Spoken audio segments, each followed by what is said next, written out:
Hello everyone!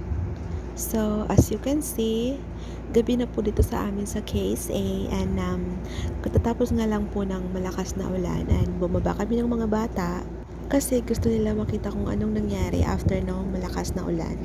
Dito kasi sa Middle East, once in a blue moon lang talaga kapag ka naulan. Ang madalas dito ay sandstorm. So, ang nangyayari kapag ka umuulan, bata at matatanda nagtatampisaw sa ulan.